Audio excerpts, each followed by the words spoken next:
చేసి ఇన్ని అధర్మమైనటువంటి పనులు చేసి ఇందాక పెద్దలు చెప్పినట్టు కన్నబాబు గారు చెప్పినట్టు చావు తప్పి కన్ను లొట్టబోయినట్టు కరెక్ట్గా 74 దగ్గరికి వచ్చి ఆగారు. సరే, ఏదేమైనప్పటికీ ప్రజాస్వామ్యంలో ప్రక్రియల ప్రకారం చట్ట ప్రకారం ఏదైతే జరగాలో జరుగుతుంది. మేము కూడా నిన్న మా సభ్యులందరికీ కూడా విప్ జారీ చేశాం. అవిశ్వాస తీర్మానానికి హాజరయ్యేటువంటి సభ్యులు ఎవరైతే ఉన్నారో వారందరూ కూడా అవిశ్వాస తీర్మానానికి వ్యతిరేకంగా ఓటు వేయాలని చెప్పి వారిని ఆదేశించాం. దానికి సంబంధించినటువంటి లేఖను కూడా మా విప్ ఎవరైతే మేము పెద్దలు మాజీ శాసనసభ్యులు తైనాలి విజయ్ కుమార్ గారి ద్వారా విప్ని జారీ చేశామో వారు ఇప్పుడే రిటర్నింగ్ ఆఫీసర్ కలెక్టర్ గారికి వారి లేఖను సబ్మిట్ చేశారు. వారి సమాధానం కోసం చూసిన తర్వాత ఎట్టి పరిస్థితుల్లో ఆ 27 మంది సభ్యుల తాలూకా సభ్యత్వం కోల్పోవడం ఖాయం. ఇది చట్టం చెప్తా ఉంది. ప్రజాస్వామ్యబద్ధంగా ఏదైతే చట్ట ప్రకారం ఉందో దాని ప్రకారం 27 మంది సభ్యుల తాలూకా సభ్యత్వం కోల్పోవడం ఖాయం. దానికి కావాల్సినటువంటి చట్ట ప్రక్రియ, న్యాయ ప్రక్రియ, చట్ట ప్రకారం వారు ఏదన్నా వారికి అధికారం ఉంది కదా అని చెప్పి వారు ఏదన్నా తప్పుదోవ పట్టిస్తే న్యాయస్థానానికి వెళ్తాం. వారి సభ్యత్వం కోల్పోవడం ఖాయం అనేటువంటి విషయాన్ని కూడా తెలియజేస్తా ఉన్నాం. ఏదేమైనప్పటికీ ఇందాక పెద్దలు చెప్పినట్టు ఒక యాదవ్ సామాజిక వర్గానికి చెందినటువంటి మహిళ, ఈ ప్రాంతంలో అత్యధికులుగా ఉన్నటువంటి యాదవులకి ఆ గౌరవాన్ని ఇవ్వాలని, వారికి ఈ ప్రాంతంలో ఒక మధ్య తరగతి కుటుంబం నుంచి వచ్చినటువంటి ఒక మహిళని, చదువుకున్నటువంటి మహిళని, ఈ ప్రాంతంలో ఉన్నటువంటి మధ్య తరగతి ప్రజల తాలూకు కష్టాలు సుఖాలు తెలుస్తాయి, ఈ ప్రాంత అభివృద్ధి కోసం తను దోహదపడుతుందని చెప్పి గడిచినటువంటి 4 సంవత్సరాలు వారు కష్టపడి ఈ ప్రాంత అభివృద్ధిలో వారు తనదైనటువంటి పాత్ర పోషించారు. ఏది ఏమైనప్పటికీ మా మిగిలినటువంటి సభ్యులు 32 మంది వైఎస్ఆర్ కాంగ్రెస్ పార్టీ తరపు నుంచి గెలిచినటువంటి సభ్యులు ఎవరైతే ఉన్నారో,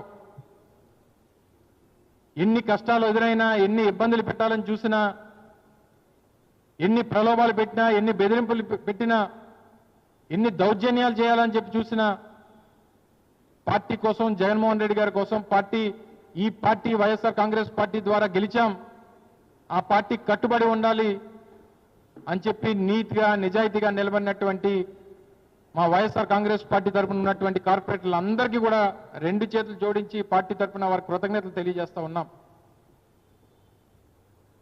కొంతమంది మేము మా వారిని రక్షించుకోవాలని, వాళ్ళని ప్రొటెక్ట్ చేసుకోవాలనేటువంటి ఉద్దేశంతో మేము క్యాంపులు పెట్టాం. చివరికి అక్కడ కూడా విడిచిపెట్టేటువంటి దానికి వాళ్ళు వెనుకాడలేదు. నేను స్థానికంగా ఉన్నటువంటి తెలుగుదేశం పార్టీకి చెందినటువంటి కార్పొరేషన్ చైర్మన్లు ఇక్కడి నుంచి స్పెషల్ ఫ్లైట్లో కేరళ వెళ్ళి, మా కొంతమంది సభ్యులు మున్నార్లో వాళ్ళు ఉంటే ఆ ఉన్నటువంటి హోటల్కి వెళ్ళి స్థానికంగా ఉన్నటువంటి పోలీసుల్ని తీసుకొని వారికి ఉన్నటువంటి అధికారాన్ని ఉపయోగించుకొని మా దళిత మహిళా కార్పొరేటర్ని కిడ్నాప్ చేసి తీసుకురావాలనేటువంటి ప్రయత్నాలు చేశారు. అవసరమైతే కొచ్చిన్ నుంచి మున్నార్ వరకు హెలికాప్టర్ కూడా అరేంజ్ చేస్తాం. ఇప్పటికే స్పెషల్ ఫ్లైట్ కొచ్చిన్ ఎయిర్పోర్ట్లో ఉంది. అది సీఎం రమేష్ గారి తాలూకా స్పెషల్ ఫ్లైట్ని కొచ్చిన్ ఎయిర్పోర్ట్లో పెట్టాం. మిమ్మల్ని హెలికాప్టర్లో మున్నార్ నుంచి కొచ్చిన్ తీసుకుని వెళ్ళి కొచ్చిన్ నుంచి విశాఖపట్నం తీసుకొస్తాం, మీరు రండి, వస్తారా రారా అని చెప్పి బెదిరించారు. ఒక దళిత మహిళా కార్పొరేటర్ తన రూమ్లో ఉండగా రాత్రి 1:30కి నిన్న రాత్రి 1:30కి తెలుగుదేశం పార్టీ నాయకులిద్దరూ స్థానికంగా వారి బలం కోసం కొంతమంది అక్కడ స్థానికంగా ఉన్నటువంటి కొంతమంది వ్యక్తుల తాలూకు సహకారం, కేరళ పోలీసుల తాలూకు సహకారం తీసుకొని రూముకు వెళ్ళి తనని బెదిరించేటువంటి ప్రయత్నం చేశారు. దానికి సంబంధించినటువంటి విజువల్స్ కూడా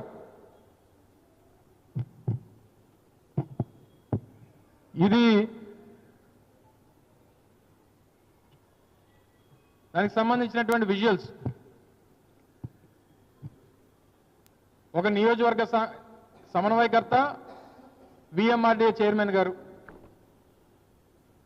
వారు ఇరువురు కలిసి పోలీసుల తాలూకు సహకారంతో కొంతమంది ప్రైవేట్ వ్యక్తుల తాలూకు సహకారంతో నిన్న రాత్రి 1:30కి ఇది చూడండి ఏం చేస్తున్నారు. ఇదా మీరు మాట్లాడినటువంటి న్యాయం, ధర్మం, సత్య హరిశ్చంద్రుల్లాగా మీరు మాట్లాడుతున్నటువంటి, మీరు పలుకుతున్నటువంటి సూక్తులు?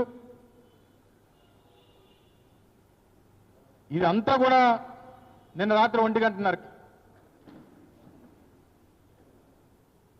నెల రోజుల పాటు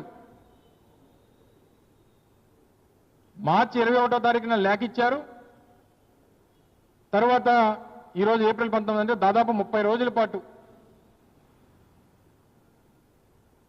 అనేక మంది మా వైఎస్ఆర్ కాంగ్రెస్ పార్టీ కార్పొరేటర్లు పోలీసుల్ని, స్థానికంగా ఉన్నటువంటి వారి ఇళ్ల దగ్గరికి పోలీసులు పంపించారు. చివరి కేరళలో ఉంటే కేరళలో ఉన్నటువంటి మా కార్పొరేటర్ల దగ్గరికి వారికి అధికారం ఉంది కాబట్టి స్థానికంగా వారి అధికారాలను ఉపయోగించుకొని మహిళా కార్పొరేటర్ గారి దగ్గరికి, ఇదిగోండి రూమ్ దగ్గరికి వెళ్ళి చేస్తున్నటువంటి రభస. ఫస్ట్ విజువల్ ఏమో హోటల్ లాబీలోది, ఇప్పుడు వస్తున్నటువంటి విజువల్ వారి రూమ్ దగ్గర చేస్తున్నటువంటి గొడవ. ఏం సమాధానం చెప్తారు దీనికి? ఇది ధర్మం, సత్యం, ధర్మం, వాళ్ళు దెయ్యాలు వేదాలు వాళ్ళు ఇచ్చినట్టుగా వారు మాట్లాడుతున్నటువంటి మాటలు. ఇంకో విజువల్, ఇది హోటల్ నుంచి తను రాను, మీరు ఏం చేస్తారు చేసుకోండి, మీ అందరి మీద కేసు పెడతానంటే తిరిగి పారిపోతున్నటువంటి విజువల్స్.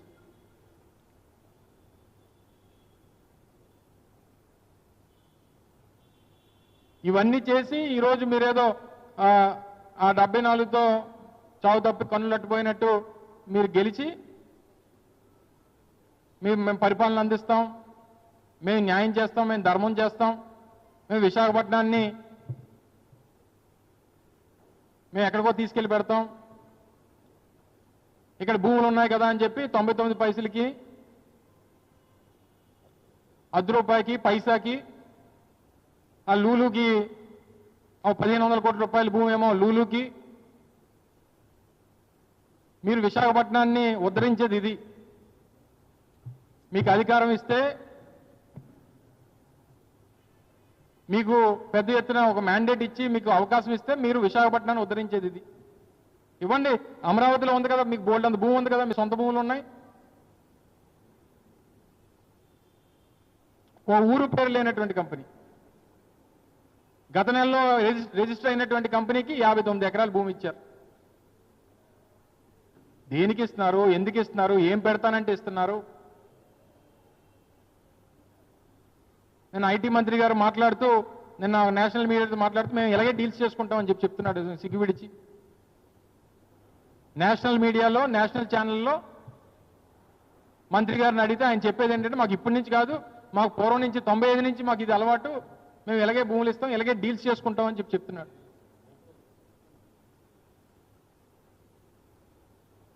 ఆ రోజు మేము ఇన్ఫోసిస్ తీసుకొచ్చినప్పుడు ఇన్ఫోసిస్ చెప్పాం, మీరు ముందు ఎస్టాబ్లిష్ చేయండి, మీకు భూమి కావాలంటే ఎంత భూమి కావాలంటే అంత ఇస్తాం చెప్పాము. వాళ్ళు తీసుకొని వచ్చాము, ఎస్టాబ్లిష్ చేయించాం.